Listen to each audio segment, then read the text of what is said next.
देश अभी कोरोना के सबसे बड़े संकट के दौर से गुजर रहा है।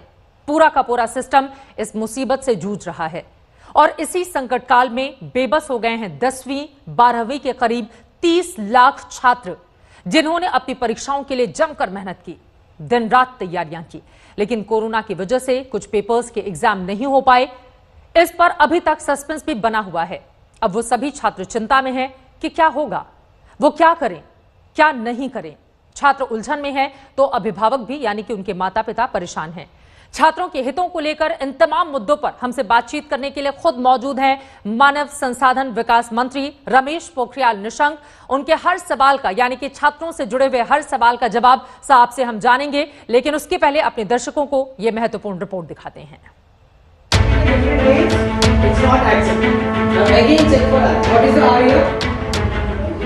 कोरोना का संक्रमण काल नहीं होता तो छात्र अभी रिजल्ट का जश्न मना रहे होते।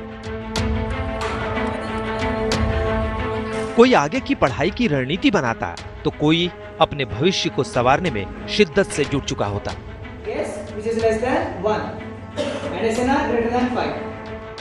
ये कोरोना संकट नहीं होता तो छात्र गर्मी की छुट्टियों की तैयारी कर रहे होते।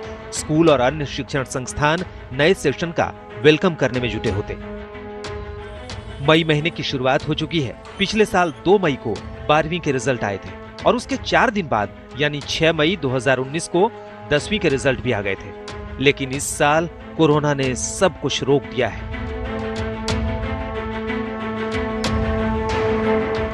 इसका बड़ा असर 10वीं और 12वीं के उन छात्रों पर पड़ा है जो इस साल बोर्ड की परीक्षाएं दे रहे थे। अब सब असमंजस में हैं। कुछ पेपर की परीक्षाएं अभी तक बाकी हैं। देश भर के स्कूल बंद हैं। छात्र परीक्षाओं को लेकर असमंजस में हैं। अभिभावक भी दुविधा में हैं। टीचर भी हालात सुधरने का इंतजार कर रहे हैं। छात्रों का भविष्य अधर में है। महामारी की वजह से देश में 25 मार्च से ही लॉकडाउन लग गया और अब लॉकडाउन 3 भी 17 मई तक घोषित हो चुका है। ऐसे में सवाल है कि लॉकडाउन के बाद 10वीं 12वीं के छात्रों का क्या होगा, बाकी बची परीक्षाओं का क्या होगा, और सवाल यह भी कि बच्चे अपनी आगे की पढ़ाई क्या और कैसे करें। परीक्षाओं को लेकर तो खुद सीबीएसई भी असमंजस की स्थिति में है। सीबीएसई भी साफ कर चुका है कि इस संकट काल में 10वीं बोर्ड की बची परीक्षाएं कराना मुमकिन नहीं है।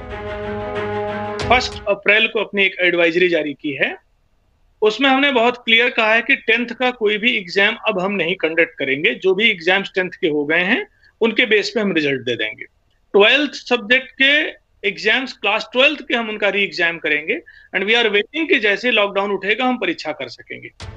छात्रों के हितों को देखते हुए अभी 28 अप्रैल को ही मानव संसाधन विकास मंत्री रमेश पोखरियाल निशंक ने तमाम राज्यों के शिक्षा मंत्रियों से बात की। इसमें कई अहम सुझाव मिले जिन पर सरकार विचार कर रही है। बहुत अच्छे सुझाव भी आए हैं और विशेष करके ऑनलाइन शिक्षा को कितना सुदृढ़ कर पाएंगे और अंतिम छात्र तक कैसे करके वो ऑनलाइन शिक्षा हमारी जा सकती है, उनकी क्या कठिनाइयां हैं और कितना पाठ्यक्रम उनके पास तैयार है और किस तरीके से वो कर रहे हैं। तो लगातार हर स्टेट ने बोला। वीडियो कॉन्फ्रेंसिंग में मानव संसाधन मंत्री को कई सुझाव मिले। दिल्ली के डिप्टी सीएम मनीष सिसोदिया ने भी कई अहम सुझाव दिए थे। उन्होंने कहा था कि 10वीं और 12वीं के छात्रों को इंटरनल परीक्षा के नंबरों के आधार पर बिना परीक्षा लिए ही पास कर देना चाहिए। सीबीएसई की परीक्षा को रद्द करें और जैसा हमने 9वीं और 11वीं में किया है कि बच्चों के असेसमेंट के आधार पर, उनके छमाही एग्जाम के आधार पर और बाकी असेसमेंट्स के आधार पर उनके मार्क्स दिए हैं फाइनल एग्जाम में, तो वैसे ही 10वीं और 12वीं की जो बोर्ड की परीक्षा के पेपर्स रह गए हैं, 29 मेन सब्जेक्ट्स के रहे हैं और कुल 83 सब्जेक्ट्स के पेपर रहे हैं, उन सब में भी बच्चों को उसके आधार पर पास किया जाए। तो ये तो मैंने उनको एक सुझाव दिया। साथ ही दिल्ली के शिक्षा मंत्री ने कई मांगे भी रख दी। उन्होंने कहा कि इस साल के सीबीएसई और एनसीईआरटी सिलेबस में 30% की कटौती की जाए। अगले साल के CBSE board exam, IIT JEE और नीट यूनिवर्सिटी भी उसी हिसाब से हों। जानकारी के मुताबिक 83 पेपर की परीक्षाएं नहीं हो पाई थी, लेकिन अब तैयारी है कि जो मुख्य रूप से 29 पेपर थे उन्हीं की परीक्षाएं ली जाएं। हालांकि इस पर औपचारिक फैसला अभी बाकी है।